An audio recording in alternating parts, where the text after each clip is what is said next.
Hi hello സഹകാരി raise പ്ലസിലേക്ക് സ്വാഗതം. നമ്മൾ ഇന്നിവിടെ അക്കൗണ്ടന്റ് ഗ്രേഡ് 2ൻ്റെ കമ്പനി ലോ എന്ന മോഡ്യൂളിലെ കുറച്ച് PYQs ആണ് ഡിസ്കസ് ചെയ്യാനായിട്ട് പോകുന്നത്.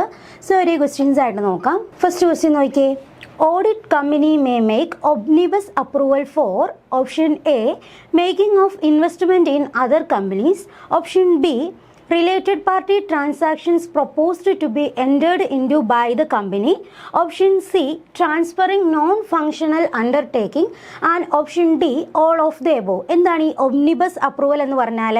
അതായത് ചില റിലേറ്റഡ് പാർട്ടി ട്രാൻസാക്ഷൻസ് ഡെയിലി അല്ലെ റിപ്പീറ്റ് ചെയ്ത് വരുന്ന നേച്ചറിലുള്ള ട്രാൻസാക്ഷൻസ് ആണ്. അപ്പോൾ ഓരോ തവണ ഈ ട്രാൻസാക്ഷൻ വരുമ്പോഴും സെപ്പറേറ്റ് അപ്രൂവൽ കൊടുക്കാതെ എന്താണ് ഒരു omnibus അപ്രൂവൽ കൊടുക്കുന്നത്. അതായത് ഒരു സിംഗിൾ അപ്രൂവൽ മതി. ഒറ്റത്തവണ ഒരു അപ്രൂവൽ കൊടുത്തു. അതുകൊണ്ട് തന്നെ സെപ്പറേറ്റ് ആയിട്ട് ട്രാൻസാക്ഷൻ വരുമ്പോൾ വേറെ അപ്രൂവൽ കൊടുക്കേണ്ട ആവശ്യമില്ല. വൺ ടൈം ഒറ്റത്തവണ നമ്മളൊരു omnibus അപ്രൂവൽ കൊടുത്താൽ മതി. അത് ഏതുമായിട്ടാണ് റിലേറ്റഡ് ആയിട്ടിരിക്കുന്നതെന്നാണ് നമ്മുടെ ക്വസ്റ്റ്യൻ. ഓപ്ഷൻ ബി ആണ് കറക്റ്റ് ആയിട്ടുള്ള ആൻസർ. എന്താണ്? Related party transactions proposed to be entered into by the company. Option B ആണ് കറക്റ്റ് ആയിട്ടുള്ള ആൻസർ. ദെൻ നോക്കിയേ. ഓക്കെ, അണ്ടർ കമ്പനീസ് ആക്ട് 2030 എന്താണ് പറഞ്ഞിരിക്കുന്നത്? The audit committee has a very specific role regarding related party transactions. എന്താണ്? Related party transactions that are repetitive in nature and routine business transactions. ഇങ്ങനെയുള്ള transactions ആണെങ്കിൽ audit committee എന്ത് ചെയ്യും? ഒരു omnibus approval കൊടുക്കുകയാണ് ചെയ്യുന്നത്. കണ്ടോ? The committee can give an omnibus approval, which means a blanket approval for repetitive or routine transactions with related parties. Related parties ആയിട്ടുള്ള എന്താണ് റിപ്പീറ്റ് ചെയ്ത് വരുന്ന അല്ലെ റൊട്ടീൻ ട്രാൻസാക്ഷൻസിന് വേണ്ടി എന്താണ് ഒരു വൺ ടൈം അപ്രൂവൽ കൊടുക്കുന്നതിനെയാണ് omnibus അപ്രൂവൽ എന്ന് പറയുന്നത്. വീണ്ടും ആ ട്രാൻസാക്ഷൻ വരുമ്പോൾ ഇവർ എന്ത് ചെയ്യേണ്ട? സെപ്പറേറ്റ് അപ്രൂവലിന് വേണ്ടി നിൽക്കേണ്ട ആവശ്യമില്ല. സോ എന്താണ് ആ ഒരു ട്രാൻസാക്ഷൻ ഒക്കെ ചെയ്യുമ്പോൾ omnibus അപ്രൂവൽ ഉണ്ടെങ്കിൽ നമുക്ക് എന്ത് ചെയ്യാം? വേറെ ഒരു അപ്രൂവലിൻ്റെ ആവശ്യം വരുന്നില്ല. സോ ഓപ്ഷൻ ബി ആണ് ഇവിടെ കറക്റ്റ് ആയിട്ടുള്ള ആൻസർ. എന്താണ്? റിലേറ്റഡ് പാർട്ടി ട്രാൻസാക്ഷൻസുമായിട്ട് റിലേറ്റഡ് ആയിട്ടുള്ളതാണ് ഓഡിറ്റ് കമ്മിറ്റി കൊടുക്കുന്ന omnibus അപ്രൂവൽ എന്ന് പറയുന്നത്. ദെൻ അടുത്ത ക്വസ്റ്റ്യൻ നോക്കിയേ. Where the winding up order has been made, all the property and effects of the company shall be deemed to be in the custody of from the date of order for the winding up of the company. എന്താ ചോദിച്ചിരിക്കുന്നത്? Winding up order pass ചെയ്ത് കഴിഞ്ഞാൽ എന്താണ് കമ്പനിയുടെ എല്ലാ അസറ്റുകളും പ്രോപ്പർട്ടീസും ഒക്കെ ആരുടെ കസ്റ്റഡിയിലാണ് എന്നാണ് ഡീം ചെയ്യുന്നത് എന്നാണ് ചോദിച്ചിരിക്കുന്നത്. അതായത് winding up order tribunal pass ചെയ്ത് കഴിഞ്ഞാൽ കസ്റ്റഡിയിൽ ആരുടെ കസ്റ്റഡിയിലാണെന്നാണ് ചോദിച്ചിരിക്കുന്നത്. എന്താണ്? Option A tribunal, option B company liquidator, option C the insolvency professional and option D the resolution professional. ആരുടെ കസ്റ്റഡിയിലാണെന്നാണ് കരുതപ്പെടുന്നത്? ട്രിബ്യൂണലിന്റെ കയ്യിലാണ്. അതായത് കസ്റ്റോഡിയൻ ആരാണ്? ലീഗൽ കസ്റ്റോഡിയൻ എന്ന് പറയുന്നത്. അതായത് വൈൻഡിങ് അപ്പിന് ശേഷം വൈൻഡിങ് അപ്പ് ഓർഡർ എന്താണ് പാസ് ചെയ്ത് കഴിഞ്ഞ ആ ഡേറ്റിന് ശേഷം ആരുടെ കയ്യിലാണ് ഡീം ചെയ്യപ്പെടുന്നത്? അതായത് പ്രോപ്പർട്ടിയും കമ്പനിയുടെ അസറ്റുകളും എല്ലാം എന്താണ് നമ്മുടെ ട്രിബ്യൂണലിന്റെ കസ്റ്റഡി, ലീഗൽ കസ്റ്റോഡിയൻ ആണ് ആര്? ട്രിബ്യൂണൽ എന്ന് പറയുന്നത്. ഓക്കെ, അപ്പോൾ ഓപ്ഷൻ എ ആണ് കറക്റ്റ് ആയിട്ടുള്ള ആൻസർ. ട്രിബ്യൂണൽ ആണ് ഇതിൻ്റെ ലീഗൽ കസ്റ്റോഡിയൻ. നോക്കാം. When winding up order is passed under Companies Act 2030, all the property and effects of the company are deemed to be in the custody of tribunal from the date of the order. കണ്ടോ? Companies act 2030 പ്രകാരം എന്താണ് winding up order pass ചെയ്ത് കഴിഞ്ഞാൽ കമ്പനിയുടെ അസറ്റ്സും പ്രോപ്പർട്ടീസും ഒക്കെ ആരുടെ കസ്റ്റഡിയിലാണ് വരുന്നതെന്നാണ് deem ചെയ്യുന്നത്? That is ട്രിബ്യൂണലിന്റെ കയ്യിലാണെന്നാണ് companies act പ്രകാരം വരുന്നത്. This means that legally the company's assets come under the control and protection of the tribunal, even though the actual handling and administration of these assets is carried out by the company liquidator. എന്താണ് പറഞ്ഞിരിക്കുന്നത്? 2030 പ്രകാരം companies act പ്രകാരം ഇതിൻ്റെ legal custodian എന്ന് പറയുന്നത് നമ്മുടെ ട്രിബ്യൂണലാണ്. എന്താണ് legally ആരുടെ കൺട്രോളിലാണ് ഈ അസറ്റുകളൊക്കെ വരുന്നത്? വൈൻഡിങ് അപ്പിന് ശേഷം ട്രിബ്യൂണലിൻ്റെ കയ്യിലാണ് വരുന്നത്. ഈവൻ ദോ എന്താണ് അതിൻ്റെ ഹാൻഡ്ലിങ്ങും അഡ്മിനിസ്ട്രേഷനും ഒക്കെ ആരുടെ കയ്യിലാണ്? കമ്പനി ലിക്വിഡേറ്ററിൻ്റെ കയ്യിലാണ്. സോ ലീഗൽ കസ്റ്റോഡിയൻ എന്ന് പറയുന്നത് ട്രിബ്യൂണലും അതിൻ്റെ അഡ്മിനിസ്ട്രേഷനും ഹാൻഡ്ലിങ്ങും ഒക്കെ ചെയ്യുന്നത് ആരാണ്? ഈ പറഞ്ഞ നമ്മുടെ കമ്പനി ലിക്വിഡേറ്ററുമാണ്. The tribunal act as a custodian in law, ensuring that the assets are preserved, protected and used only for lawful distribution to creditors and stakeholders during the winding up process. എന്താണ് പറഞ്ഞിരിക്കുന്നത്? ഈ ട്രിബ്യൂണലാണ് custodian എന്ന് പറയുന്നത്. അപ്പോൾ എന്താണ് ഈ അസറ്റുകൾ preserve ചെയ്ത് വെക്കുന്നതും പ്രൊട്ടക്റ്റ് ചെയ്ത് വെക്കുന്നതൊക്കെ ആരാണ്? അതുപോലെ തന്നെ വൈൻഡിങ് അപ്പ് ആ ഒരു പ്രോസസ്സിൻ്റെ ഭാഗമായിട്ട് അസറ്റുകളൊക്കെ റിയലൈസ് ചെയ്തിട്ട് ലോഫുൾ രീതിയിലാണ് അത് ഡിസ്ട്രിബ്യൂട്ട് ചെയ്യുന്നത്. അതിൻ്റെ സ്റ്റേക്ക് ഹോൾഡേഴ്സിനും ക്രെഡിറ്റേഴ്സിനും ഒക്കെ ലോഫുൾ രീതിയിലാണ് അത് ഡിസ്ട്രിബ്യൂട്ട് ചെയ്യുന്നത് എന്നും എൻഷുർ ചെയ്യേണ്ടത് ആരുടെ ഒരു ഉത്തരവാദിത്വമാണ്? ആരുടെ ഡ്യൂട്ടിയാണ്? ട്രിബ്യൂണലിൻ്റെ ഡ്യൂട്ടിയാണ്. ദെൻ നോക്കിയേ, കമ്പനി ലിക്വിഡേറ്റർ എന്ന് പറഞ്ഞാൽ അസറ്റ് മാനേജ് ചെയ്യുന്നതാണ്. Manage but not the legal custodian. എന്താണ് കമ്പനി മറ്റ് ഓപ്ഷൻസ് ആയിരുന്നല്ലേ? കമ്പനി ലിക്വിഡേറ്റർ എന്ന് പറഞ്ഞാൽ അത് ഹാൻഡിൽ ചെയ്യുന്നു, അഡ്മിനിസ്ട്രേറ്റ് ചെയ്യുന്നൊക്കെ ഉണ്ട്. പക്ഷേ ലീഗൽ കസ്റ്റോഡിയൻ നമ്മുടെ ട്രിബ്യൂണലാണ്. ഇൻസോൾവൻസി പ്രൊഫഷണലും റെസൊല്യൂഷൻ പ്രൊഫഷണലും ആരാണ്? അതെന്ന് പറയുന്നത് എന്താണ് ഇൻസോൾവൻസി ആൻഡ് ബാങ്ക്രപ്സി കോഡ് ആ ഒരു പ്രോസസ്സിൻ്റെ കീഴിൽ വരുന്നവരാണ്. എന്താണ് not in winding up under companies act. So option A ആണ് കറക്റ്റ് ആയിട്ടുള്ള ആൻസർ. ഇത്രയും ഓർത്ത് വെച്ചാലും മതി. എന്താണ് നമ്മുടെ ട്രിബ്യൂണലാണ് ഇതിൻ്റെ legal custodian. Winding up process കഴിഞ്ഞാൽ കമ്പനിയുടെ അസറ്റുകളും പ്രോപ്പർട്ടിയൊക്കെ ആരുടെ ലീഗൽ കസ്റ്റഡിയിലാണ് വരുന്നത്? ട്രിബ്യൂണലിൻ്റെ ലീഗൽ കസ്റ്റഡിയിലാണ്. ലീഗൽ കസ്റ്റോഡിയൻ എന്ന് പറയുന്നത് ട്രിബ്യൂണലാണ്. പക്ഷേ ആ അസറ്റുകൾ മാനേജ് ചെയ്യുകയും അത് ഹാൻഡിൽ ചെയ്യുകയൊക്കെ ചെയ്യുന്നത് ആരാണ്? നമ്മുടെ കമ്പനി ലിക്വിഡേറ്റർ ആണ്. ഓക്കെ അല്ലേ? നെക്സ്റ്റ് ക്വസ്റ്റ്യൻ നോക്കിയേ. State which among the following grounds is incorrect for removal of the provisional liquidator or company liquidator as liquidator of the company? എന്താണ് ക്വസ്റ്റ്യൻ ചോദിച്ചിരിക്കുന്നത്? അതായത് പ്രൊവിഷണൽ ലിക്വിഡേറ്റർ അല്ലെങ്കിൽ എന്താണ് കമ്പനി ലിക്വിഡേറ്ററിനെ ലിക്വിഡേറ്ററിൻ്റെ ആ ഒരു സ്ഥാനത്ത് നിന്നും എന്താണ് റിമൂവ് ചെയ്യുന്ന ഗ്രൗണ്ട് അല്ലാത്തത് ഏത്? അതിൽ ഇൻകറക്റ്റ് ആയിട്ടുള്ളത് ഏതാണ്? അതായത് ലിക്വിഡേറ്ററിനെ റിമൂവ് ചെയ്യുന്നത് അല്ലാത്തത് ഏതാണ്? അത് ഇൻകറക്റ്റ് ആയിട്ടുള്ളത് ഏതാണ് എന്നാണ് ചോദിച്ചിരിക്കുന്നത്. ഓപ്ഷൻ എ എന്താണ്? Professional incompetence. Option B misconduct. Option C fraud or misfeasance. Option D independent working having no conflict of interest. അല്ലേ? നോക്കാം എന്താണ് പറഞ്ഞിരിക്കുന്നത്. നമുക്ക് എന്താണ് ഈ ഓപ്ഷൻസ് കാണുമ്പോൾ തന്നെ അറിയാം ക്വസ്റ്റ്യനിൽ നിന്ന് പ്രൊഫഷണൽ ഇൻകോമ്പീറ്റൻസും മിസ്കണ്ടക്റ്റും ഫ്രോഡും മിസ്ഫെസൻസും ഒക്കെ നെഗറ്റീവ് ആയിട്ടുള്ളതാണ് അല്ലേ? അപ്പോൾ അതെല്ലാം എന്താ കറക്റ്റ് ആയിട്ടുള്ള സ്റ്റേറ്റ്മെൻറ്റാണ്. അതിലൊക്കെ എന്താണ് ലിക്വിഡേറ്ററിനെ റിമൂവ് ചെയ്യാനുള്ള ചാൻസ് ഉണ്ട് അല്ലേ? റിമൂവ് ചെയ്യും. ഇനി അതല്ലാത്തത് ഏതാണ്? ഇതിൽ പോസിറ്റീവ് ആയിട്ടുള്ള ഒരു കാര്യം എന്ന് പറയുന്നത് ഓപ്ഷൻ ഡി ആണ്. സോ നമ്മുടെ കറക്റ്റ് ആയിട്ടുള്ള ആൻസർ എന്ന് പറയുന്നത് ഓപ്ഷൻ ഡി ആണ്. Independent working having no conflict of interest അല്ലേ? ഇൻഡിപെൻഡൻ്റ്ലി വർക്ക് ചെയ്യുന്ന ലിക്വിഡേറ്റർ ആണ്. അതുപോലെ എന്താണ് പേഴ്സണൽ കാര്യങ്ങളൊന്നും ഇതിനകത്തോട്ട് എന്ത് ചെയ്യാറില്ല, എടുത്തിടാറില്ല. അയാളുടെ ചോയ്സ് എന്ന് പറയുന്നത് എന്താണ് കറക്റ്റ് ആയിട്ടുള്ള ഒരു ഡിസിഷൻ എടുക്കുന്ന ആളായിരിക്കും. സോ ഇതിനകത്ത് പോസിറ്റീവ് ആയിട്ടുള്ളത് അയാൾ ഇൻകറക്റ്റ് ആയിട്ടുള്ള സ്റ്റേറ്റ്മെൻറ്റ് എന്ന് പറയുന്നത് റിമൂവ് ചെയ്യാത്ത ഈ ഒരു ഓപ്ഷൻ ഡി കേസിൽ മാത്രമാണ്.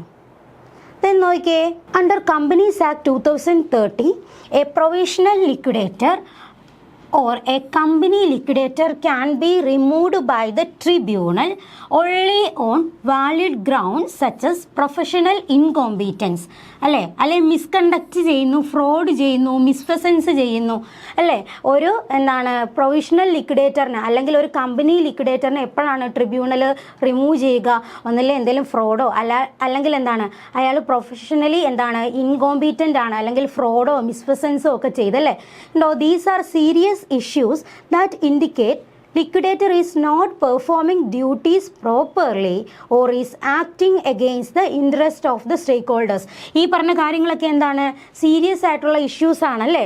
അതുപോലെ തന്നെ എന്താണ് ലിക്വിഡേറ്റർ അയാളുടെ ഡ്യൂട്ടീസ് ഒന്നും പെർഫോം ചെയ്യുന്നില്ല, അല്ലെങ്കിൽ എന്താണ് സ്റ്റേക്ക് ഹോൾഡേഴ്സിൻ്റെ ഇൻട്രസ്റ്റിന് എഗെയിൻസ്റ്റ് ആയിട്ടാണ് അയാൾ പെർഫോം ചെയ്യുന്നത്.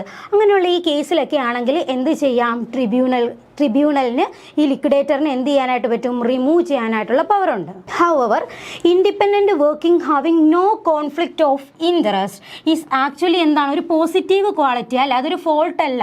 എന്താണ്?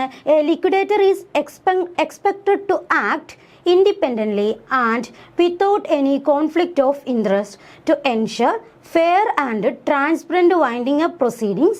Therefore this cannot be a ground for removal. എന്താണ്?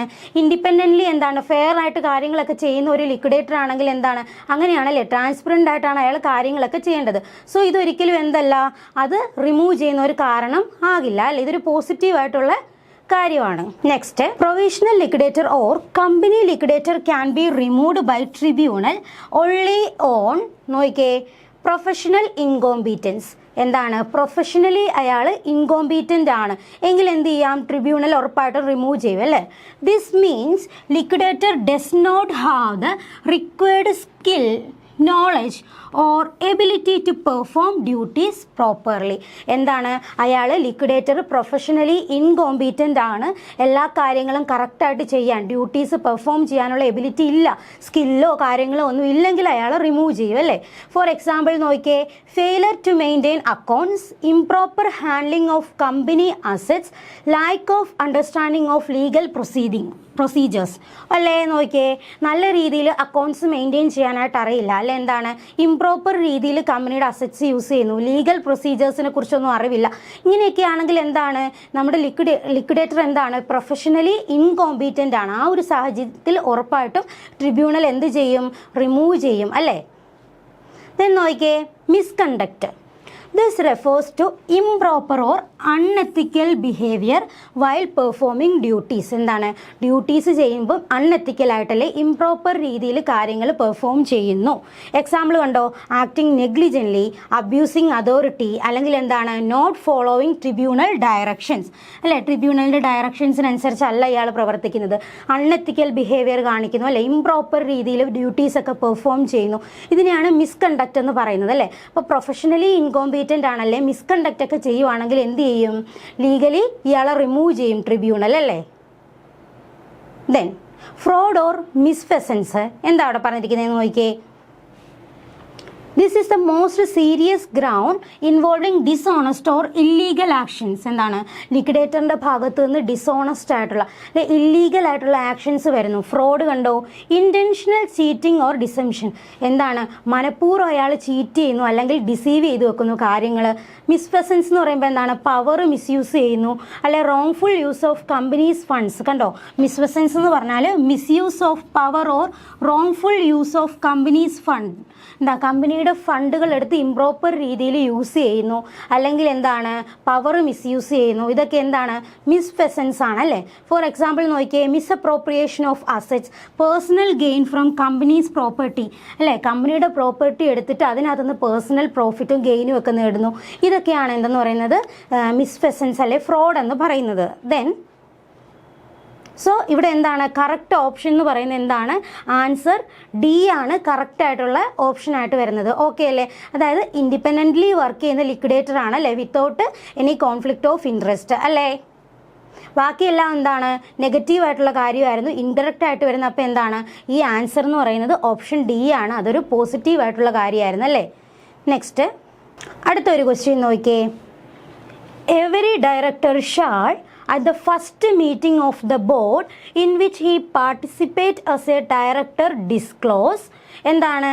എല്ലാ ഡയറക്ടേഴ്സും അയാൾ ഫസ്റ്റ് ഡയറക്ടറായിട്ട് കൂടുന്ന അയാളുടെ ഫസ്റ്റ് മീറ്റിംഗ് ഇല്ലേ, ആ ഒരു മീറ്റിങ്ങിൽ എന്ത് കാര്യമാണ് ഡിസ്ക്ലോസ് ചെയ്യേണ്ടത്?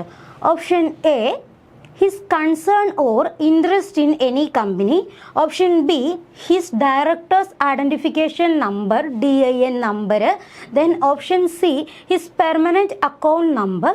And option D, his bank account details for crediting of sitting fees. ഏതാണ് വരുന്നത്?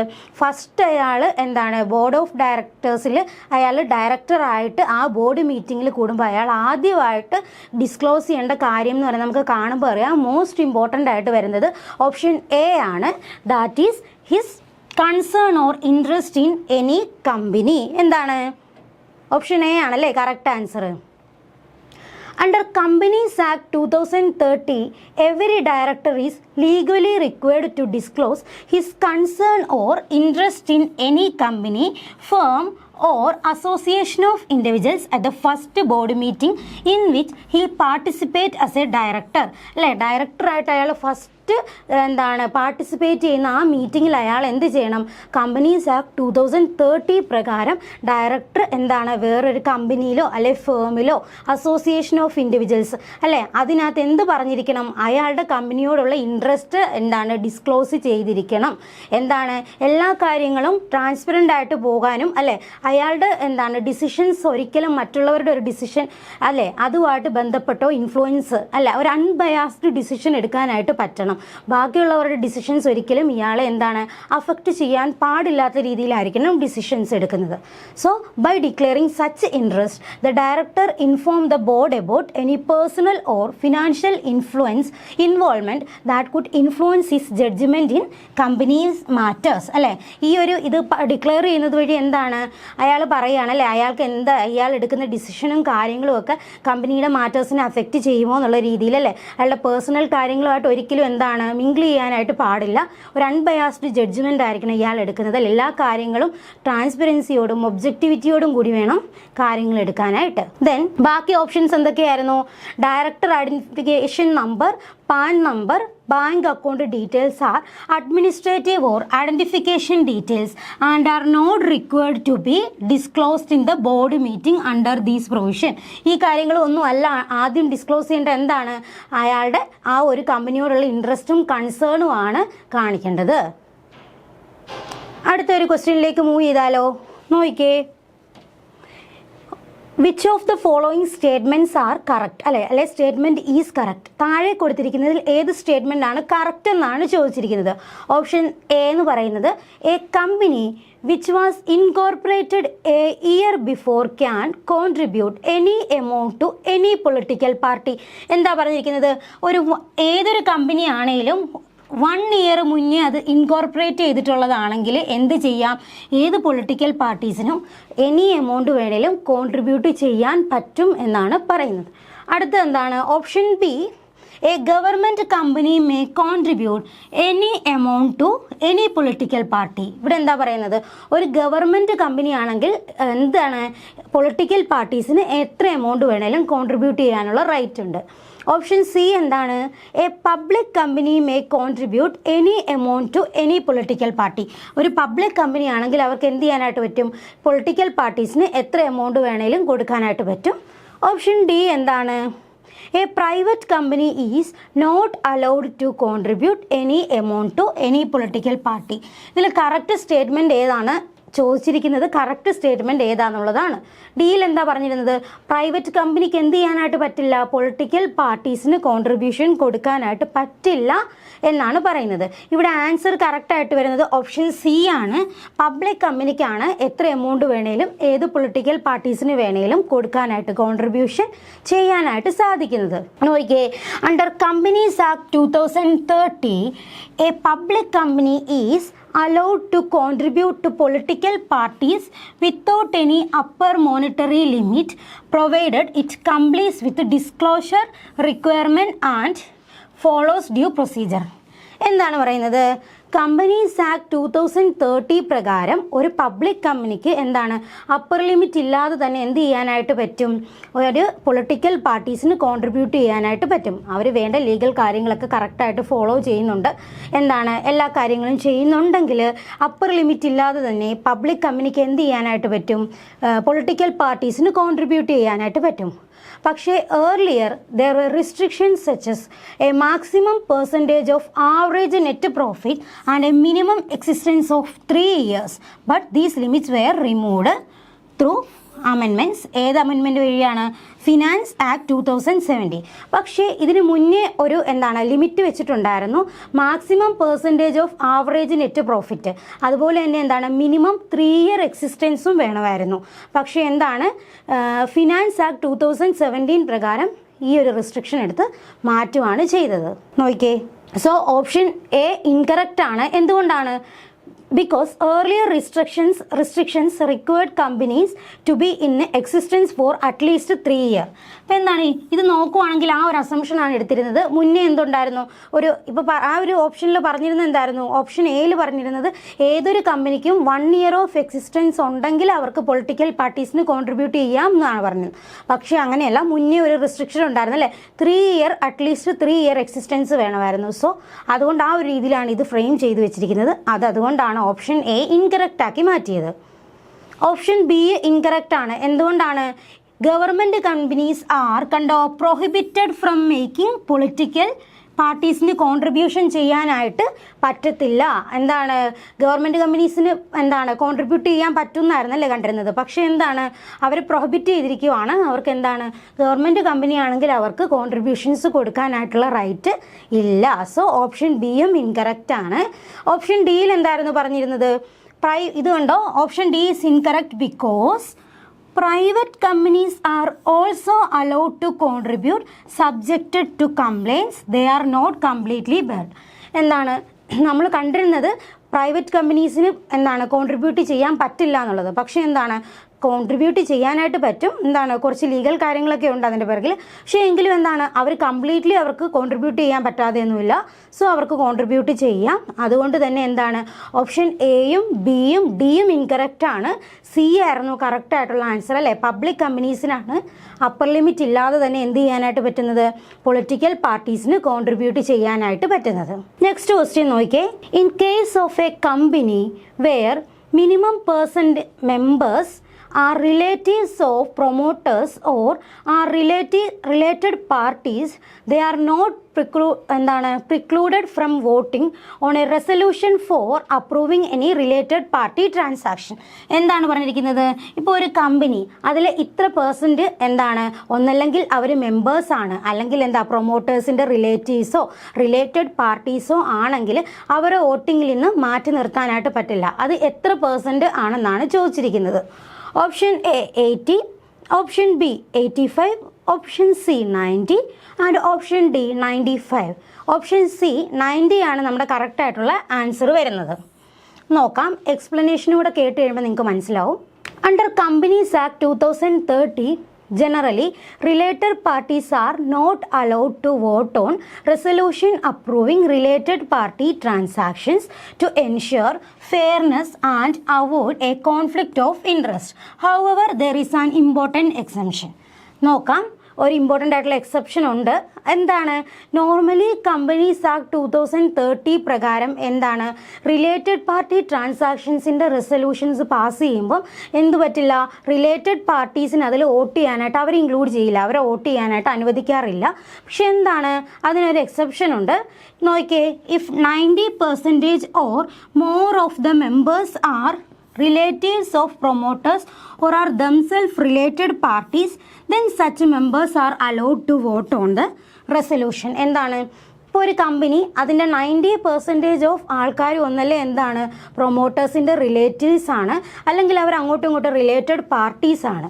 അങ്ങനെയുള്ള ഒരു കേസാണെങ്കിൽ റെസൊല്യൂഷൻ പാസ് ചെയ്യാനായിട്ട് ഇവരെയും വോട്ടിങ്ങിൽ ഇൻക്ലൂഡ് ചെയ്യാറുണ്ട്. നോക്കിയേ, this provision exists because in certain companies, especially closely held or family controlled companies, ചില കമ്പനികളുണ്ടല്ലേ, ഒന്നല്ലേ ഫാമിലി ഹെൽഡ് അല്ലെങ്കിൽ ക്ലോസ്ലി കൺട്രോൾഡ് ആയിട്ടുള്ള കമ്പനികളാണെങ്കിൽ ആ ഒരു കേസിൽ എല്ലാവരും എന്തായിരിക്കും, ഷെയർ ഹോൾഡേഴ്സ് അല്ലെ മെമ്പേഴ്സ് എല്ലാം അങ്ങോട്ടും ഇങ്ങോട്ടും റിലേറ്റഡ് പാർട്ടീസ് ആയിരിക്കും അല്ലേ.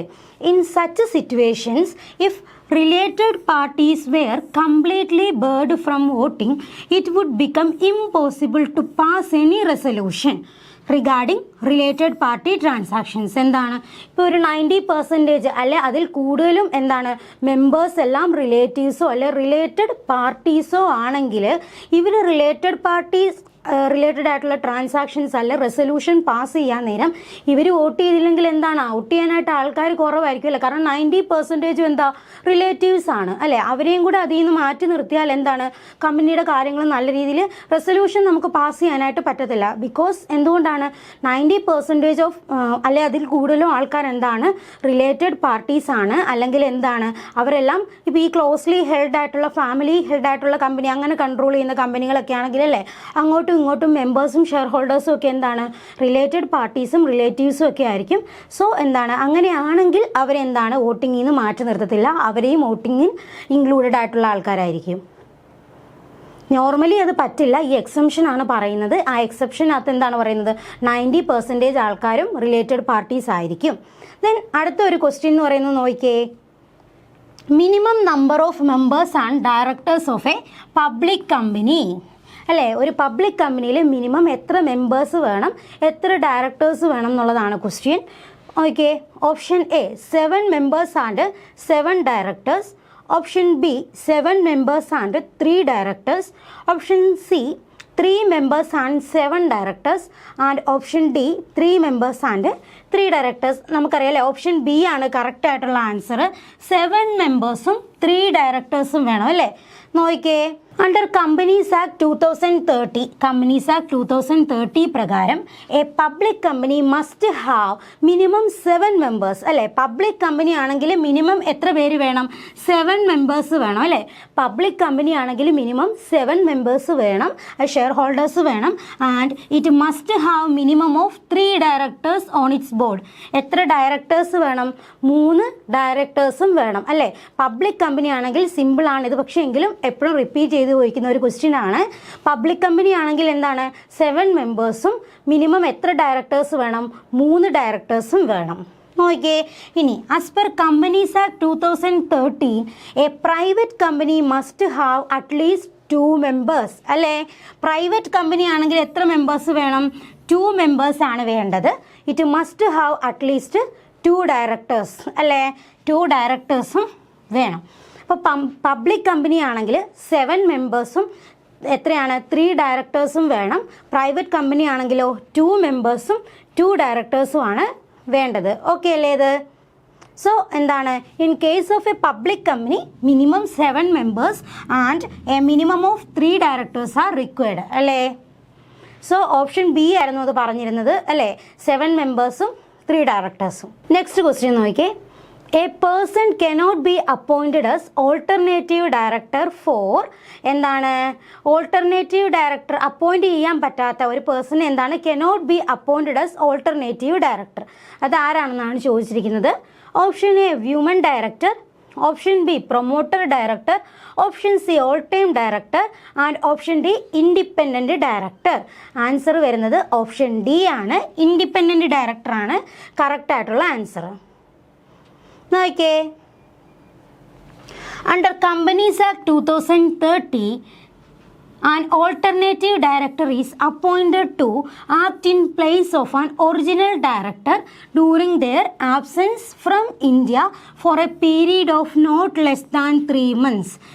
ആരാണ് ഓൾട്ടർനേറ്റീവ് ഡയറക്ടർ എന്ന് വെച്ചാൽ നമ്മുടെ ഒറിജിനൽ ഡയറക്ടറിന് പകരം തൽക്കാലത്തേക്ക് അപ്പോയിൻറ്റ് ചെയ്യുന്നതാണ് ഓൾട്ടർനേറ്റീവ് ഡയറക്ടർ എന്ന് പറയുന്നത്. ഒറിജിനൽ ഡയറക്ടറിൻ്റെ കാര്യങ്ങളൊക്കെ നിർവഹിക്കാൻ ഇപ്പോൾ എന്താണ് ഒറിജിനൽ ഡയറക്ടർ എന്താണ് ഇന്ത്യയിലില്ല, ആബ്സെൻ്റ് ആണ്, നോട്ട് ലെസ് ദാൻ 3 months അല്ലേ. അങ്ങനെയുള്ള കേസിൽ നമ്മൾ അപ്പോയിൻറ്റ് ചെയ്യുന്നതാണ് ഓൾട്ടർനേറ്റീവ് ഡയറക്ടറിന്. നോക്കിയേ, however the law specifically restricts certain substitution to maintain governance standards. ഇവിടെ ചില എന്താണ് റെസ്ട്രിക്ഷൻസ് ഉണ്ട് നോക്കാം. An independent director is appointed to ensure objectivity, transparency and unbiased decision making in the company. ഒരു ഇൻഡിപെൻഡൻറ്റ് ഡയറക്ടർ എന്ന് വെച്ചാൽ ആരാണ്, നമ്മുടെ കമ്പനിയുമായിട്ട് യാതൊരു ഫിനാൻഷ്യൽ റിലേഷൻഷിപ്പും ഇല്ലാത്ത എന്താണ് ഒരാളാണ് ഇൻഡിപെൻഡൻറ്റ് ഡയറക്ടർ എന്ന് പറയുന്നത്. അതായത് സ്റ്റേക്ക് ഹോൾഡേഴ്സിൻ്റെയൊക്കെ ഇൻട്രസ്റ്റ് പ്രൊട്ടക്റ്റ് ചെയ്യാനും മൈനോറിറ്റി ഷെയർ ഹോൾഡേഴ്സിൻ്റെയൊക്കെ ഇൻട്രസ്റ്റ് പ്രൊട്ടക്റ്റ് ചെയ്യാനൊക്കെ ആയിട്ട് ഒരു ഇൻഡിപെൻഡൻറ്റ് ഡയറക്ടറിനെയാണ് നമ്മൾ അപ്പോയിൻറ്റ് ചെയ്യുന്നത്. Because of this critical role, an alternative director cannot be appointed in the place of an independent director. എന്താണ്, unless the person being appointed also satisfy all the strict criteria required to be qualified as an independent director. പക്ഷേ എന്തായാലും എന്താണ് ഇവിടെ answer വരുന്നത്, ഒരിക്കലും എന്താണ് independent ഡയറക്ടറിൻ്റെ ആ ഒരു പൊസിഷൻ അങ്ങനെയുള്ള ഒരു ക്രിട്ടിക്കൽ റോൾ ആയതുകൊണ്ട് തന്നെ അതൊരിക്കലും എന്താണ് അയാൾക്ക് പകരമായിട്ട് നമുക്കൊരു ഓൾട്ടർനേറ്റീവ് ഡയറക്ടറിനെ സബ്സ്റ്റിറ്റ്യൂട്ട് ചെയ്ത് വെക്കാനായിട്ട് പറ്റത്തില്ല. Thus among the given options the correct answer is independent director, since the position demands independence and cannot be casually substituted like other directors അല്ലേ, ബാക്കിയുള്ള ഡയറക്ടേഴ്സിന് വേണമെങ്കിൽ എന്ത് ചെയ്യാം, നമ്മുടെ ഓൾട്ടർനേറ്റീവ് ഡയറക്ടറിനെ പകരം വെക്കാം. പക്ഷെ ഒരിക്കലും എന്താണ് ഈ ഇൻഡിപെൻഡൻറ്റ് ഡയറക്ടറിനെ അങ്ങനെ സബ്സ്റ്റിറ്റ്യൂട്ട് ചെയ്യാനായിട്ട് പറ്റത്തില്ല. കാരണം അയാൾ ഇത്ര ഒരു ക്രിട്ടിക്കൽ റോളാണ് അല്ലേ, ഒരു എന്താണ് ട്രാൻസ്പെറൻ്റ് ആയിട്ട് കാര്യങ്ങളൊക്കെ ചെയ്യാനായിട്ട് അൺബയാസ്ഡ് ആയിട്ടുള്ള ഒരു ഡിസിഷൻ എടുക്കാനായിട്ട് എടുത്തിരിക്കുന്ന ഒരു റോളാണ്. സോ അയാൾ നമുക്ക് എന്ത് ചെയ്യാനായിട്ട് പറ്റത്തില്ല, സബ്സ്റ്റിറ്റ്യൂട്ട് ചെയ്ത് വെക്കാനായിട്ട് പറ്റത്തില്ല. അടുത്തൊരു ക്വസ്റ്റ്യൻ നോക്കിക്കേ. XYZ Limited is a listed company. The total number of directors in the company is 12. Out of these 12 directors, how much directors should be independent director? ശ്രദ്ധിക്കണം, XYZ എന്ന് പറയുന്ന ഒരു ലിമിറ്റഡ് കമ്പനിയാണ് അല്ലേ. അത് മൊത്തം എത്ര ഡയറക്ടേഴ്സ് ആണുള്ളത്? 12 ഡയറക്ടേഴ്സ് ആണുള്ളത്. ആ 12 ഡയറക്ടേഴ്സിൽ എത്ര പേരായിരിക്കണം ഇൻഡിപെൻഡൻറ്റ് ഡയറക്ടർ ആയിരിക്കേണ്ടത്? Option A at least 1, option B 2, option C 3 and option D 4. Answer വരുന്നത് ഓപ്ഷൻ ഡി 4 ആണ് കറക്റ്റ് ആയിട്ടുള്ള ആൻസർ. നോക്കാം. An independent director is a non-executive director who does not have any material or pecuniary relationship with the company, its promoters or management. എന്താണ് ഈ പറയുന്ന independent director എന്ന് പറയുന്നത്? കമ്പനിയുടെ ഒരു നോൺ എക്സിക്യൂട്ടീവ് ഡയറക്ടറാണ്. കമ്പനിയുമായിട്ട് ഡയറക്റ്റ് ഒരു ഫിനാൻഷ്യൽ റിലേഷൻഷിപ്പോ കമ്പനിയുമായിട്ടോ അതിൻ്റെ പ്രൊമോട്ടേഴ്സായിട്ടോ അല്ലെങ്കിൽ അതിൻ്റെ മാനേജ്മെൻറ്റായിട്ടോ യാതൊരുവിധ റിലേഷൻഷിപ്പും ഫിനാൻഷ്യൽ റിലേഷൻഷിപ്പോ ഒന്നും ഇല്ലാത്ത ആളായിരിക്കണം ഇൻഡിപെൻഡൻറ്റ് ഡയറക്ടർ എന്ന് പറയുന്നത്. Their primary role is to ensure objectivity, transparency and protection of stakeholders' interests, especially the minority share holders. എന്താണ് എല്ലാ കാര്യങ്ങളും ട്രാൻസ്പെറൻ്റ് ആയിട്ട് ചെയ്യുക അല്ലേ, ഒബ്ജക്റ്റിവിറ്റിയോട് കൂടി ചെയ്യുക. അതുപോലെ എന്താണ് സ്റ്റേക്ക് ഹോൾഡേഴ്സിൻ്റെയും മൈനോറിറ്റി ഷെയർ ഹോൾഡേഴ്സിൻ്റെയൊക്കെ ഇൻട്രസ്റ്റ് പ്രൊട്ടക്റ്റ് ചെയ്യുക. ഇതൊക്കെയാണ് മെയിനായിട്ടുള്ള ഇൻഡിപെൻഡൻറ്റ് ഡയറക്ടറിൻ്റെ എന്താണ് ഡ്യൂട്ടീസ് എന്ന് പറയുന്നത്. നോക്കിയേ, independent director must not be a promoter or related to promoters or directors. Independent ഡയറക്ടർക്ക് എന്താണ് ഡയറക്ടേഴ്സ് ആയിട്ടോ അല്ലെങ്കിൽ പ്രൊമോട്ടേഴ്സ് ആയിട്ടോ യാതൊരുവിധ റിലേഷനോ കാര്യങ്ങളോ കാണാൻ പാടില്ല. And should not have financial interest in the company. എന്താണ് കമ്പനിയുമായിട്ട് യാതൊരുവിധ ഫിനാൻഷ്യൽ ഇൻട്രസ്റ്റോ അല്ലെങ്കിൽ ഇടപാടോ ഒന്നും കാണാനായിട്ട് പാടില്ല. Act as a neutral and unbiased decision maker and bring expertise and independent judgment to the board. Okay, so as per Companies Act 2030 and SEBI guidelines, a listed company must have at least 1/3 of its total number of directors act as independent directors. ഇത് മറന്നു പോകരുത്. നോക്കിയോ, listed company ആണെങ്കിൽ അവരുടെ എന്താണ് total number of ഡയറക്ടേഴ്സിൻ്റെ at least എന്താണ് 1/3 എങ്കിലും ആരായിരിക്കണം independent directors ആയിരിക്കണം. സോ ലിസ്റ്റഡ് കമ്പനീസ് ആണെങ്കിൽ അവരുടെ ടോട്ടൽ ഡയറക്ടേഴ്സിൻ്റെ 1/3 എന്ന് പറയുന്നത് എന്തായിരിക്കണം ഇൻഡിപെൻഡൻറ്റ് ഡയറക്ടേഴ്സ് ആയിരിക്കണം അല്ലേ. ഇവിടെ നമ്മുടെ 12 ആയിരുന്നല്ലോ ടോട്ടൽ ഡയറക്ടേഴ്സ്. സോ എന്താണ് 4 പേരെങ്കിലും എന്തായിരിക്കണം ഇൻഡിപെൻഡൻറ്റ് ഡയറക്ടേഴ്സ് ആയിരിക്കണം. ഓക്കെ അല്ലേ ഇത്? ദെൻ നോക്കിയേ, a meeting of the board may be called at shorter notice to transact urgent business subjected to conditions that if any shall be present at the meeting. എന്താ ക്വസ്റ്റ്യനിൽ പറഞ്ഞിരിക്കുന്നത്? ഒരു കമ്പനിക്ക് ഇപ്പം അർജന്റ് ആയിട്ടുള്ള എന്തെങ്കിലും ബിസിനസ് ട്രാൻസാക്ഷൻസ് നടത്താനുണ്ടെങ്കിൽ ഒരു ബോർഡ് മീറ്റിംഗ് കൂടണമെങ്കിൽ ഒരു ഷോർട്ട് നോട്ടീസ് വിളിച്ചിട്ട് അവർക്ക് നടത്താനായിട്ട് പറ്റും അല്ലേ. പക്ഷേ എന്താണ് അതിനൊരു കണ്ടീഷനുണ്ട്, ആര് പ്രസന്റ് ആയിരിക്കണം എന്നാണ് പറഞ്ഞിരിക്കുന്നത്. Option A at least 1 independent director, option B A woman director, option C A nominee director, option D A all time director. ആരാണ് വേണ്ടത്? തീർച്ചയായിട്ടും അറ്റ്ലീസ്റ്റ് 1 ഇൻഡിപെൻഡൻറ്റ് ഡയറക്ടർ, ഒരു ഇൻഡിപെൻഡൻറ്റ് ഡയറക്ടർ എങ്കിലും ഉണ്ടെങ്കിൽ മാത്രമേ കമ്പനിക്ക് എന്താണ് അർജൻറ്റായിട്ടുള്ള ഒരു ബിസിനസ് ട്രാൻസാക്ഷൻ നടത്താനായിട്ട് ഷോർട്ട് നോട്ടീസ് കൊടുത്തൊരു മീറ്റിംഗ് വെക്കാനായിട്ട് പറ്റത്തുള്ളൂ. സോ ഓപ്ഷൻ എ ആണ് കറക്റ്റ് ആയിട്ടുള്ള ആൻസർ. അറ്റ്ലീസ്റ്റ് ഒരു ഇൻഡിപെൻഡൻറ്റ് ഡയറക്ടർ എങ്കിലും വേണം അല്ലേ. നോക്കിയേ, as per Companies Act 2030, a board meeting can be called at short notice to transact urgent business അല്ലേ. എന്തെങ്കിലും അർജന്റ് ആയിട്ടുള്ള ബിസിനസ് ട്രാൻസാക്ഷൻസ് നടത്തണമെങ്കിൽ കമ്പനിക്ക് ഒരു ഷോർട്ട് നോട്ടീസ് വിളിച്ച് ബോർഡ് മീറ്റിംഗ് നടത്താം. പക്ഷേ നോക്കിയേ, at least 1 independent director must be present at the meeting. എന്ത് വേണം? അറ്റ്ലീസ്റ്റ് ഒരു ഇൻഡിപെൻഡൻറ്റ് ഡയറക്ടർ എങ്കിലും മീറ്റിങ്ങിൽ ഉണ്ടെങ്കിൽ മാത്രമേ അത് റെസൊല്യൂഷൻ പാസ് ചെയ്യാനായിട്ട് പറ്റത്തുള്ളൂ, അല്ലേ അത് റാറ്റിഫൈ ആയിട്ട് കിട്ടത്തുള്ളൂ. ഉണ്ടോ? If no independent director is present, അങ്ങനെയാണെങ്കിൽ the decision taken at such meeting must be circulated to all directors. അല്ലേ, എന്ത് ചെയ്യണം?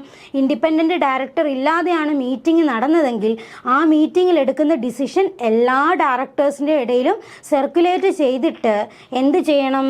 It will become final only after ratification by at least 1 independent director. കണ്ടോ? ആ ഡിസിഷൻ ഫൈനൽ ആകണമെങ്കിൽ at least ഒരു independent ഡയറക്ടറെങ്കിലും അത് റാറ്റിഫൈ ചെയ്താൽ മാത്രമേ ആ ഡിസിഷൻ ഫൈനൽ ആകത്തുള്ളൂ. സോ എന്താണ്? കമ്പനിക്ക് എന്തെങ്കിലും അർജൻറ്റ് ട്രാൻസാക്ഷൻസ് നടത്തണമെങ്കിൽ ഒരു ഷോർട്ടർ നോട്ടീസ് കൊടുത്ത് എന്ത് ചെയ്യാം? ഒരു ബോർഡ് മീറ്റിംഗ് വിളിക്കാം. പക്ഷേ എന്താണ്? തീർച്ചയായിട്ടും ഒരു ഇൻഡിപെൻഡൻറ്റ് ഡയറക്ടർ എങ്കിലും ആ മീറ്റിങ്ങിൽ ഉണ്ടായിരിക്കണം. അറ്റ്ലീസ്റ്റ് 1 ഇൻഡിപെൻഡൻറ്റ് ഡയറക്ടർ എങ്കിലും കണ്ടിരിക്കണം. നെക്സ്റ്റ് നോക്കിയേ. Below given statements are on independent directors as stated in the Companies Act 2030.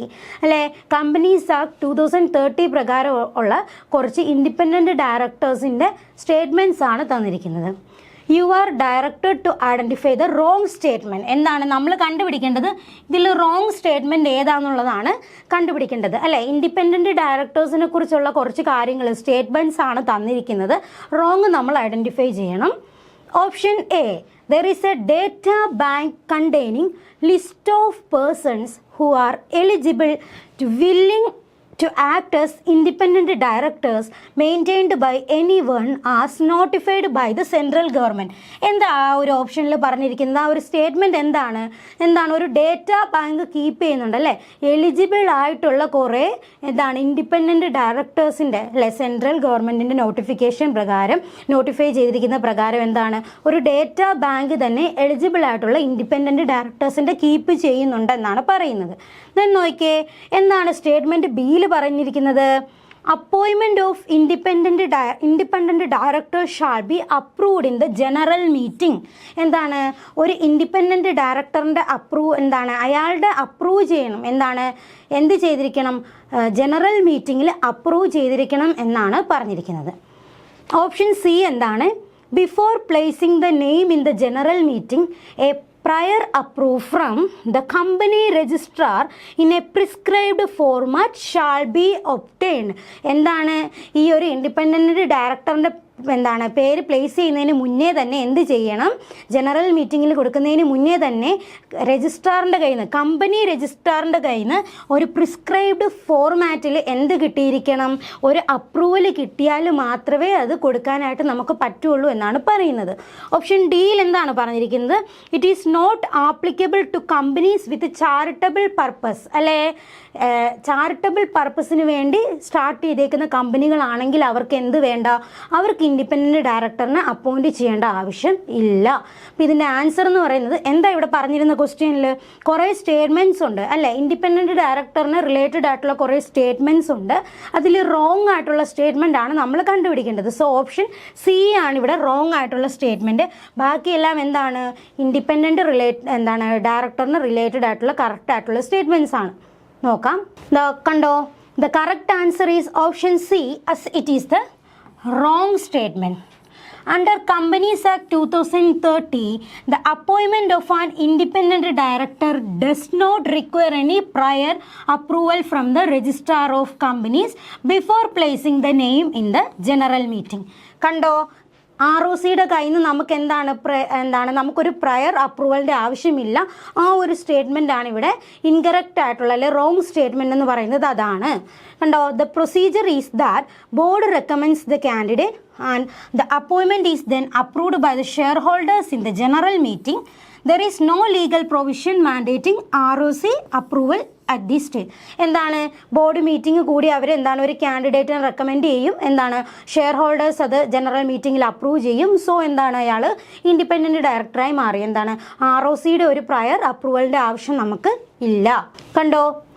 In contrast the other statements are correct അല്ലേ, ബാക്കി എല്ലാ സ്റ്റേറ്റ്മെൻറ്റ്സും ഇൻഡിപെൻഡൻറ്റ് ഡയറക്ടറിനെ റിലേറ്റ് ചെയ്തിരിക്കുന്ന സ്റ്റേറ്റ്മെൻറ്റ്സ് കറക്റ്റാണ്. A data bank of eligible independent director is maintained by notified body. Their appointment must be approved in general meeting and such provisions are generally not applicable to certain companies like those which are എന്താണ് charitable objective. അതായത് section 8 കമ്പനികൾക്കൊന്നും എന്താണ് ഇത് ബാധകവുമല്ല. ബാക്കി എന്താണ് statements ഒക്കെ correct ആയിരുന്നു. എന്താണ് ദർ ഇസ് എന്തുണ്ട്, ഒരു ഡേറ്റ ബാങ്ക് ഉണ്ട് അല്ലേ, എലിജിബിൾ ആയിട്ടുള്ള ഡയറക്ടേഴ്സിനെ വെച്ചിട്ടുള്ള ഒരു ഡേറ്റ ബാങ്ക് ഉണ്ട്. അതുപോലെ തന്നെ എന്താണ് ജനറൽ മീറ്റിങ്ങിലാണ് എന്ത് അപ്പോയിൻമെൻറ്റ് ചെയ്യുന്നത് അല്ലെ, അയാൾ അപ്രൂവ് ചെയ്യുന്നത് ഇൻഡിപെൻഡൻറ്റ് ഡയറക്ടറിനെ. അതുപോലെ തന്നെ എന്താണ് ഈ ഒരു ഇൻഡിപെൻഡൻറ്റ് ഡയറക്ടർ എന്ന് പറയുന്നത് സെക്ഷൻ 8 കമ്പനീസ് ചാരിറ്റബിൾ ഒബ്ജക്റ്റീവ്സിന് വേണ്ടി തുടങ്ങിയിരിക്കുന്ന കമ്പനീസ് ആണെങ്കിൽ അവർക്ക് ഇത് ആപ്ലിക്കബിൾ അല്ല. സോ ഇൻകറക്റ്റ് ആയിട്ടുള്ള സ്റ്റേറ്റ്മെൻറ്റ് എന്ന് പറയുന്നത് എന്തായിരുന്നു, ഈ പറഞ്ഞ പോലെ തന്നെ ഏതായിരുന്നു പറഞ്ഞിരുന്നത്, ROCയുടെ പ്രയർ അപ്രൂവലിൻ്റെ ആവശ്യം നമുക്കില്ല അല്ലേ. അതില്ലാതെ തന്നെ എന്ത് ചെയ്യാനായിട്ട് പറ്റും, നമുക്ക് ഇൻഡിപെൻഡൻറ്റ് ഡയറക്ടറിനെ എടുക്കാനായിട്ട് പറ്റും. അടുത്ത ക്വസ്റ്റ്യനിലേക്ക് മൂവ് ചെയ്യാം. അത് ഓക്കെ അല്ലേ, ബാക്കി എല്ലാ സ്റ്റേറ്റ്മെൻറ്റ്സും ശരിയായിരുന്നു കേട്ടോ.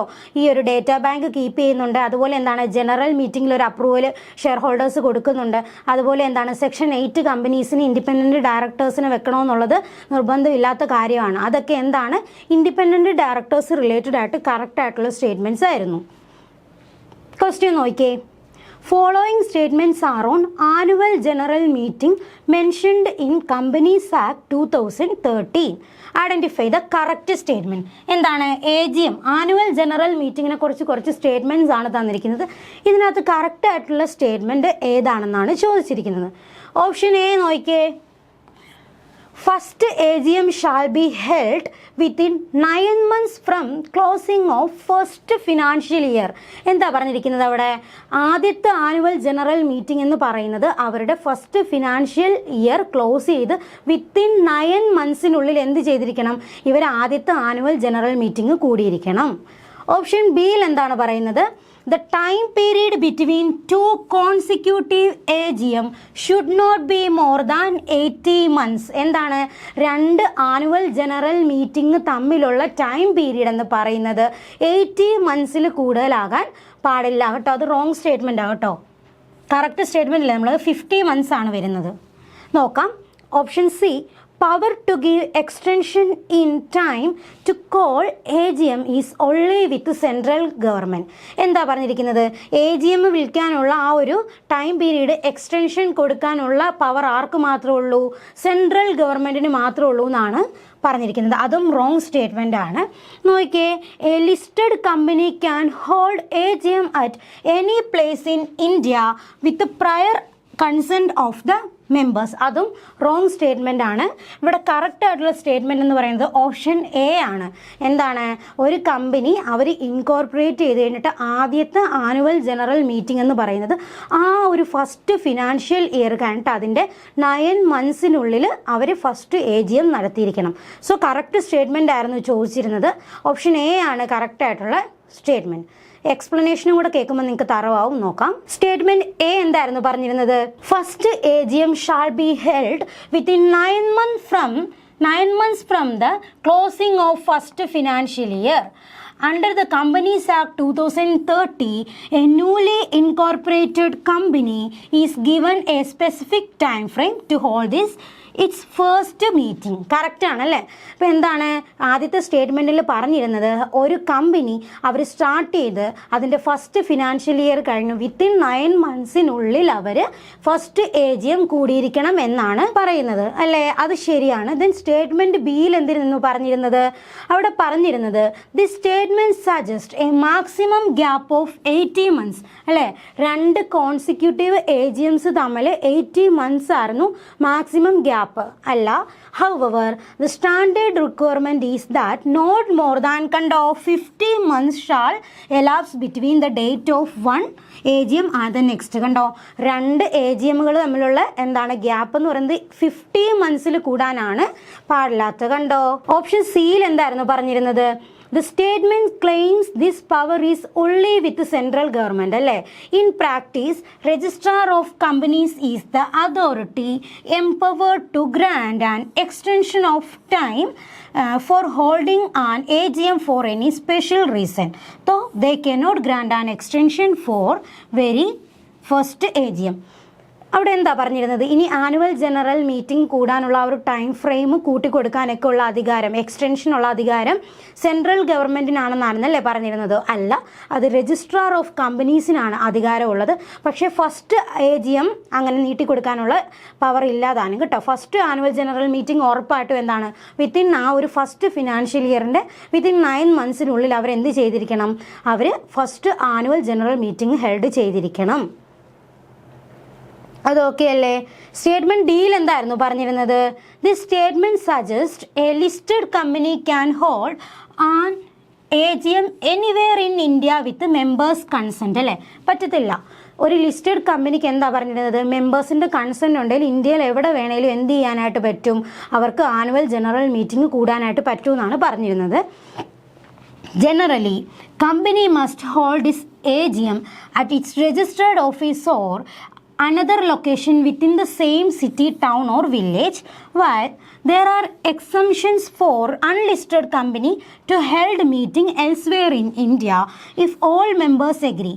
These same broad permission do not apply listed companies in the same manor. എന്താ പറയുന്നത്, വേണമെങ്കിൽ ഇപ്പോൾ ഫസ്റ്റ് അല്ല AGM എന്ന് പറയുന്നത് എന്താണ്, അതിൻ്റെ രജിസ്റ്റേർഡ് ഓഫീസിൽ തന്നെ വേണം, അല്ലെങ്കിൽ എന്താണ് ആ സെയിം സിറ്റിയിലോ ടൗണിലോ വില്ലേജിലോ നടത്തിയിരിക്കണം, അല്ലാതെ ഇന്ത്യയിൽ എവിടെ വേണേൽ പെർമിഷനോട് കൂടി ചെയ്യാൻ പറ്റത്തില്ല. ലിസ്റ്റഡ് കമ്പനീസിന് അത് പറ്റില്ല. പക്ഷേ വേണമെങ്കിൽ അൺലിസ്റ്റഡ് കമ്പനീസ് ആണെങ്കിൽ എന്താണ്, അവരുടെ മെമ്പേഴ്സൊക്കെ എഗ്രി ചെയ്യുവാണെങ്കിൽ അവർക്ക് വേണമെങ്കിൽ എവിടെ വേണേൽ ഇന്ത്യയിൽ നടത്താനുള്ള പെർമിഷനുണ്ട്. പക്ഷേ ആ ഒരു പെർമിഷൻ എന്ന് പറയുന്നത് ലിസ്റ്റഡ് കമ്പനീസിന് എന്തല്ല, ആപ്ലിക്കബിൾ അല്ല. സോ ആ ഒരു സ്റ്റേറ്റ്മെൻറ്റും എന്താണ്, ഇൻകറക്റ്റ് ആണ്. അടുത്ത ഒരു ക്വസ്റ്റ്യൻ നോക്കിയേ. As per the provision of companies act 2030 as amended, who among the following cannot file a petition for the winding up of a company before the tribunal? ഈ താഴെ പറയുന്നവയിൽ ആർക്കാണ് എന്ത് ചെയ്യാൻ പറ്റാത്തത്? വൈൻഡിങ് അപ്പ് ഓർഡർ അല്ലേ, winding അപ്പിന് വേണ്ടിയുള്ള ഒരു പെറ്റീഷൻ ട്രിബ്യൂണലിന് കൊടുക്കാനായിട്ടുള്ള പവർ ഇല്ലാത്തത് ആർക്കാണെന്നാണ് ചോദിച്ചിരിക്കുന്നത്.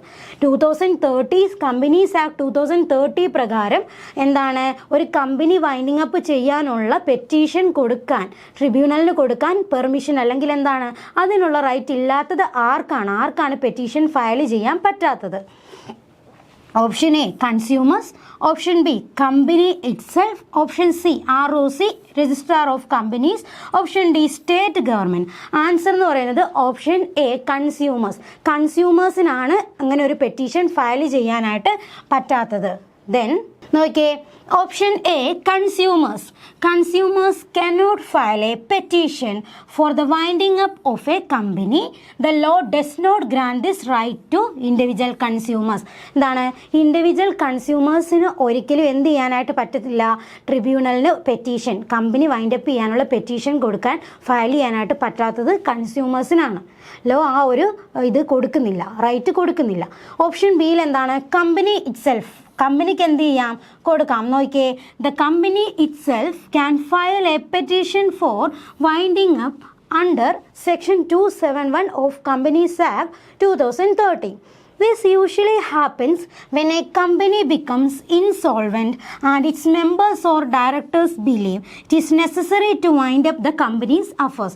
എന്താ പറയുന്നത്, ഇതിനെ കമ്പനി ഇറ്റ്സെൽഫ്, കമ്പനിക്ക് തന്നെ എന്ത് കൊടുക്കാം, ട്രിബ്യൂണലിന് വൈൻഡിങ് അപ്പിനുള്ള ഒരു പെറ്റീഷൻ കൊടുക്കാനുള്ള റൈറ്റ് ഉണ്ട്.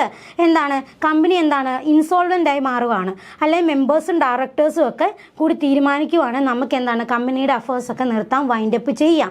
സോ ആ ഒരു കേസിൽ എന്താണ്, കമ്പനിക്ക് തന്നെ പെറ്റീഷൻ കൊടുക്കാനുള്ള ഒരു റൈറ്റ് ഉണ്ട്. കമ്പനി വൈൻഡപ്പ് ചെയ്യാനായിട്ടുള്ള ഒരു പെറ്റീഷൻ ട്രിബ്യൂണലിന് കൊടുക്കാനുള്ള റൈറ്റ് കമ്പനിക്കുണ്ട്. Then ROC. The registrar of companies can file a petition for winding up of the company under section 271 if the company fails to comply with the statutory requirements or other circumstances stipulated by the law.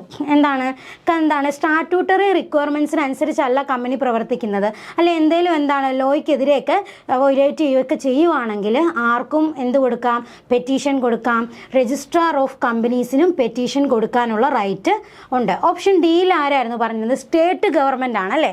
The state government can also file a petition for winding up under certain circumstances where it is in the public interest or when the company violates laws affecting the state.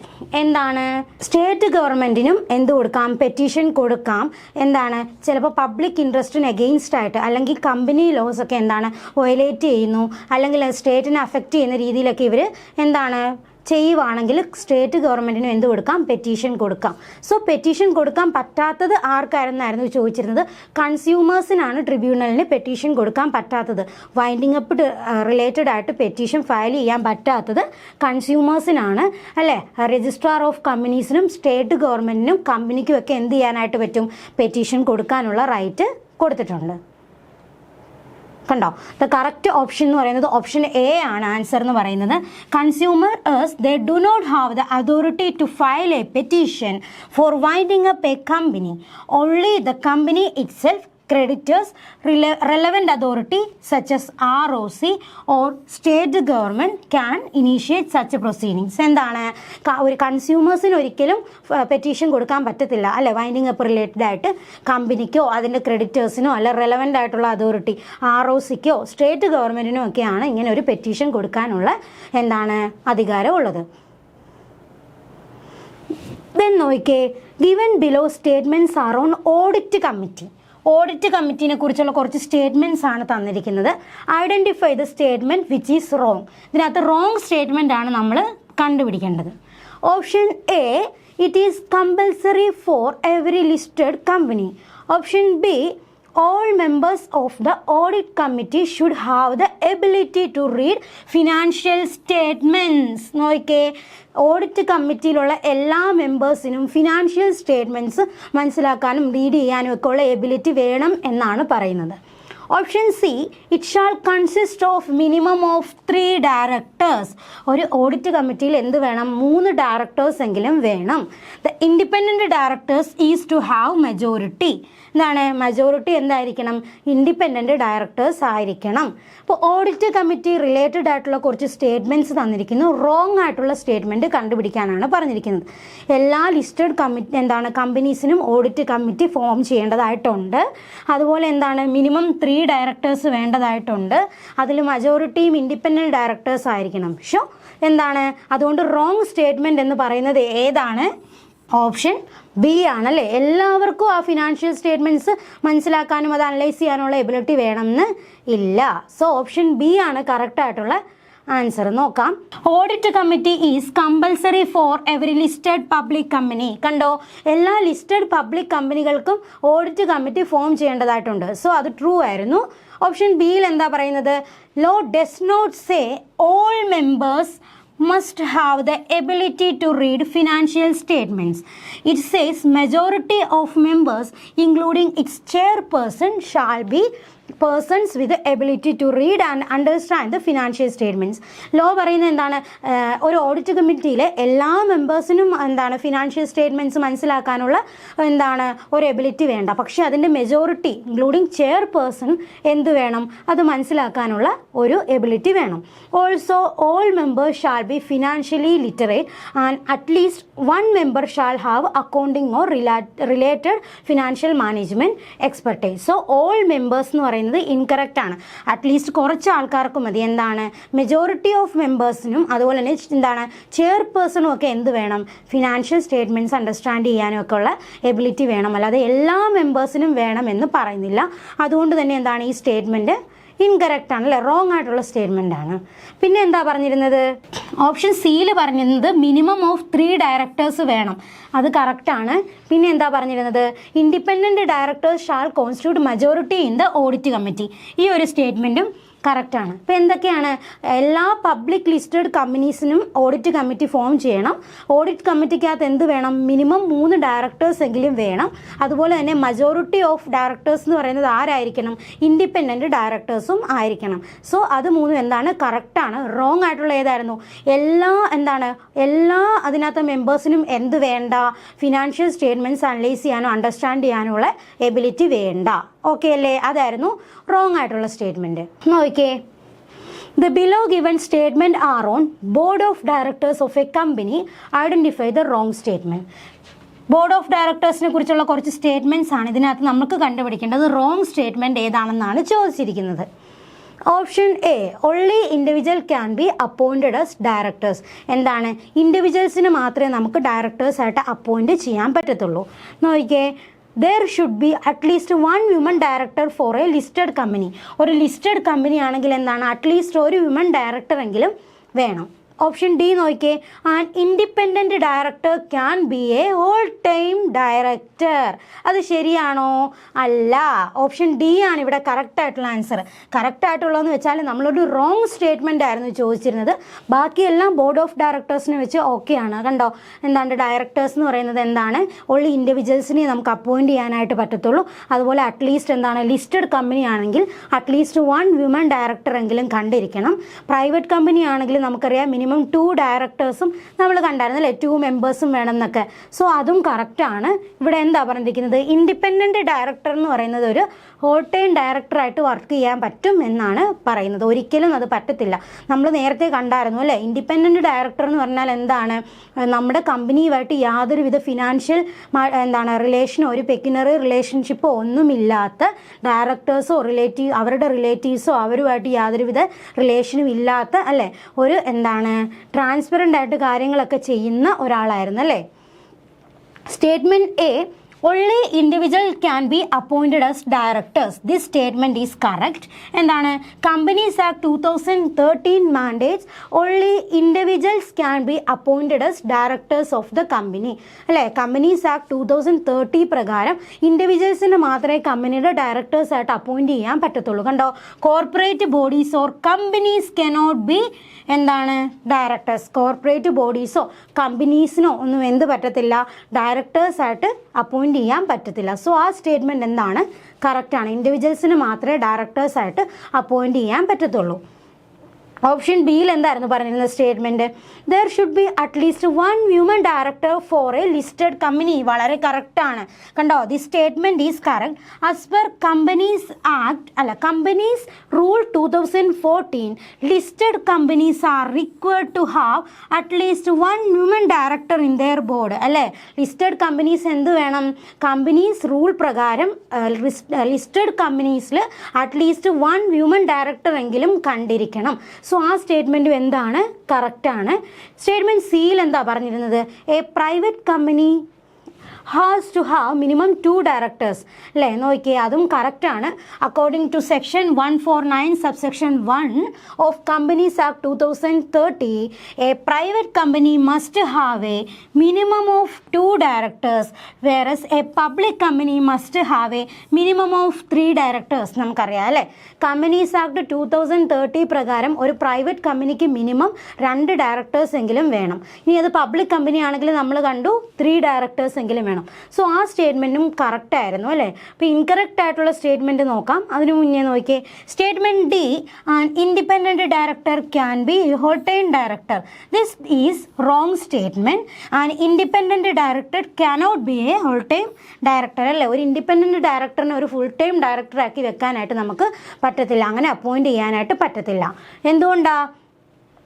As per the definition under section 149 subsection 6 of the Companies Act, an independent director is not allowed to have any material or pecuniary relationship with the company and therefore cannot be a whole-time director. Independent director are non-executive and are expected to provide unbiased judgment. എന്താണ് ഒരു independent director എന്ന് പറഞ്ഞാൽ കമ്പനിയായിട്ട് ഒരു non എക്സിക്യൂട്ടീവാണ് അയാൾ. കമ്പനിയുമായിട്ട് യാതൊരുവിധ material or പെക്യുനറി relationship കാണാനായിട്ട് പാടില്ല. അതുകൊണ്ട് തന്നെ എന്താണ് അയാളെ ഒരു ഫുൾ ടൈം ഡയറക്ടറായിട്ട് നമുക്ക് അപ്പോയിൻറ്റ് ചെയ്യാനും പറ്റത്തില്ല അല്ലേ. അടുത്തൊരു ക്വസ്റ്റ്യൻ നോക്കിയേ. ഇപ്പോൾ ആ ഒരു ഇത് മനസ്സിലായല്ലോ അല്ലേ. എന്താണ് ഒരിക്കലും ഫുൾ ടൈം ഡയറക്ടറായിട്ട് നമുക്ക് വെക്കാനായിട്ട് പറ്റത്തില്ല ഒരു ഇൻഡിപെൻഡൻറ്റ് ഡയറക്ടറിനെ. നോക്കിയേ, following statement are on liquidation of a company as per Companies Act 2030. Identify the wrong statement. Companies act 2030 പ്രകാരമുള്ള കുറച്ച് എന്താണ് സ്റ്റേറ്റ്മെൻറ്റ്സ് ആണ് തന്നിരിക്കുന്നത്. എന്തുമായിട്ട് ബന്ധപ്പെട്ടതാണ്? ലിക്വിഡേഷനുമായിട്ട് ബന്ധപ്പെട്ട കുറച്ച് സ്റ്റേറ്റ്മെൻറ്റ്സ്. ഇതിൽ റോങ് സ്റ്റേറ്റ്മെൻ്റ് ആണ് നമുക്ക് കണ്ടുപിടിക്കേണ്ടത്. ഓപ്ഷൻ എ നോക്കിയേ. On passing order of winding up the tribunal shall appoint a liquidator. എന്താണ് വൈൻഡിങ് അപ്പ് ഓർഡർ പാസ് ചെയ്താൽ ട്രിബ്യൂണൽ ആരെ അപ്പോയിൻ്റ് ചെയ്യണം? ഒരു ലിക്വിഡേറ്ററിനെ അപ്പോയിൻ്റ് ചെയ്യേണ്ടതായിട്ടുണ്ട്. നോക്കിയേ, such liquidators appointed are from registered insolvency professionals. അങ്ങനെ അപ്പോയിൻ്റ് ചെയ്യുന്ന ലിക്വിഡേറ്റേഴ്സ് ആരായിരിക്കണം? രജിസ്റ്റേർഡ് ആയിട്ടുള്ള ഇൻസോൾവൻസി പ്രൊഫഷണൽസ് ആയിരിക്കണം.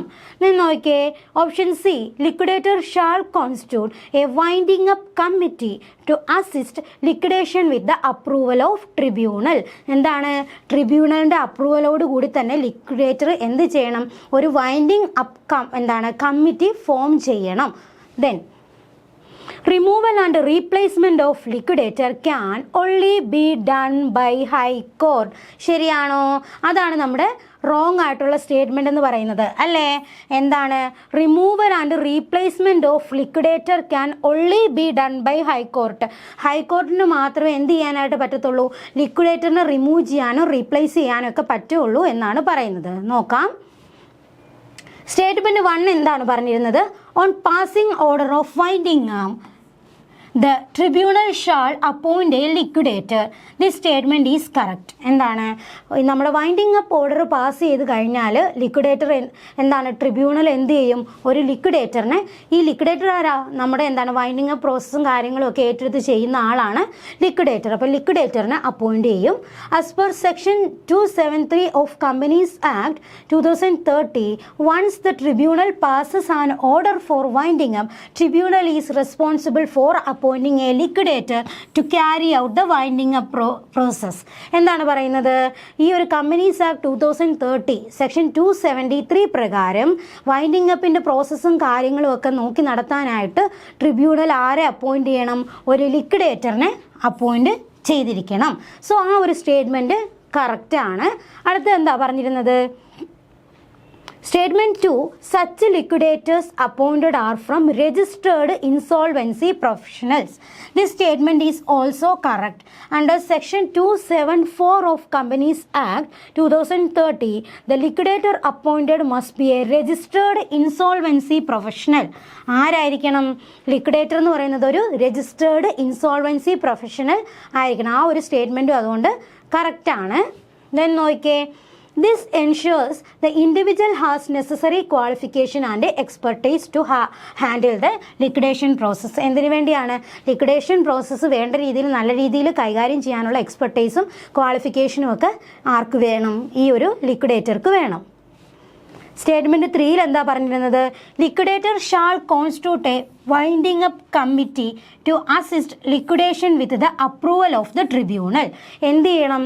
ലിക്വിഡേറ്റർ ഒരു വൈൻഡിങ് അപ്പ് കമ്മിറ്റി ഫോം ചെയ്യണം അല്ലേ. ട്രിബ്യൂണലിൻ്റെ അപ്രൂവലോട് കൂടി ഒരു വൈൻഡിങ് അപ്പിനുള്ള കമ്മിറ്റി ഫോം ചെയ്യണം. കണ്ടോ?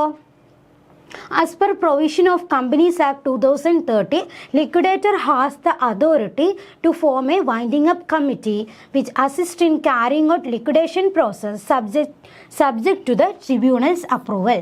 അല്ലേ, കമ്പനീസ് ആക്ട് 2030 പ്രകാരം ലിക്വിഡേറ്റർ ലിക്വിഡേറ്റർ എന്ത് ചെയ്യും? ഒരു വൈൻഡിങ് അപ്പ് കമ്മിറ്റി ഫോം ചെയ്യാനുള്ള അധികാരമുണ്ട്. എന്തിനാണ്? ഈ ലിക്വിഡേഷൻ പ്രോസസ്സ് ഒക്കെ ക്യാരി ഔട്ട് ചെയ്യാനായിട്ട് അസിസ്റ്റ് ചെയ്യും അല്ലേ ഇയാളെ. പക്ഷെ ആരുടെ അപ്രൂവലോട് കൂടി വേണം? ട്രിബ്യൂണലിൻ്റെ അപ്രൂവലോട് കൂടി വേണം അത് ചെയ്യാൻ. സോ സ്റ്റേറ്റ്മെൻറ്റ് 4 എന്താണ് പറഞ്ഞിരുന്നത്? Removal and replacement of liquidator can only be done by the high court. ഈ സ്റ്റേറ്റ്മെൻ്റ് ആണ് ഇൻകറക്റ്റ് അല്ലെ, റോങ് സ്റ്റേറ്റ്മെൻ്റ് ആയിരുന്നു ചോദിച്ചിരുന്നത്. ഒരു ലിക്വിഡേറ്ററിൻ്റെ റീപ്ലേസ്മെൻറ്റും റിമൂവലും ഒക്കെ ഹൈക്കോർട്ടിന് മാത്രമേ ചെയ്യാൻ പറ്റുള്ളൂ എന്നാണ് പറഞ്ഞിരുന്നത്. അല്ല, the correct authority for the removal and replacement of liquidator lies with the tribunal, not the high court. ആർക്കാണ് ലിക്വിഡേറ്റർ? നമ്മൾ കണ്ടല്ലേ, ലിക്വിഡേറ്ററിനെ അപ്പോയിൻറ്റ് ചെയ്യാനും റീപ്ലേസ് ചെയ്യാനും ഒക്കെ ഉള്ള റൈറ്റ് ഉള്ളത് ആർക്കാണ്? പറഞ്ഞ ട്രിബ്യൂണലിനാണ്, ഹൈക്കോർട്ടിനല്ല. This is specified under section 275 of the Companies Act 2030, where tribunal has the power to remove and replace a liquidator based on valid reason such as misconduct or failure to perform duties. അല്ലേ, ട്രിബ്യൂണലിന് എന്ത് ചെയ്യാം? ഈ ഒരു ലിക്വിഡേറ്ററിന് എന്ത് ചെയ്യാനുള്ള അധികാരമുണ്ട്? Replace ചെയ്യാം, remove ചെയ്യാം അല്ലേ. അതിന് വാലിഡ് റീസണോട് കൂടി മാത്രമല്ല, എന്തെങ്കിലും മിസ്കണ്ടക്റ്റ് അല്ലെങ്കിൽ എന്താണ് നെഗ്ലിജൻസ് എന്തെങ്കിലും അയാളുടെ ഭാഗത്തു നിന്നുണ്ടാകുമോ, അല്ലെങ്കിൽ എന്താ ഫ്രോഡോ മിസ്പ്രസൻസോ ഇങ്ങനെയൊക്കെയുള്ള കേസിൽ ട്രിബ്യൂണലിന് ഇയാളെ എന്ത് ചെയ്യാനായിട്ടും പറ്റും? ട്രിബ്യൂണലിന് റിമൂവ് ചെയ്യുകയോ റീപ്ലേസ് ചെയ്യുകയോ ഒക്കെ ചെയ്യാനായിട്ടുള്ള അധികാരം ഉണ്ട്. ദ റോങ് സ്റ്റേറ്റ്മെൻറ്റ് ഈ സ്റ്റേറ്റ്മെൻറ്റ് ഏതാണ്? 4 ആണ്. കാരണം എന്താ? റിമൂവലും റീപ്ലേസ്മെൻറ്റും can only be done by the high court അല്ലേ. ഇത് തെറ്റായിട്ടുള്ള സ്റ്റേറ്റ്മെൻറ്റാ. This is incorrect because the removal and the replacement of the liquidator is within the jurisdiction of the tribunal, not the high court. എന്താണ്? ഹൈക്കോർട്ടിൻ്റെ പരിധിയിൽ വരുന്ന കാര്യമല്ല എന്ത്? നമ്മുടെ ലിക്വിഡേറ്ററിൻ്റെ റീപ്ലേസ്മെൻറ്റും അയാളെ എടുക്കുന്നതും ഒക്കെ അല്ല, റിമൂവലും ഒക്കെ അല്ലേ, അതൊക്കെ ആരുടെ അധികാരമാണ്? ഈ പറഞ്ഞ ട്രിബ്യൂണലിനാണ് അതിനുള്ള പവറൊക്കെ ഉള്ളത്. ഓക്കെ അല്ലേ? സോ ഈ ഒരു സെഷൻ ഇവിടെ വൈൻഡപ്പ് ചെയ്യുകയാണ്. എല്ലാവർക്കും ഇത് യൂസ്ഫുൾ ആയെന്ന് വിചാരിക്കുന്നു. Thank you.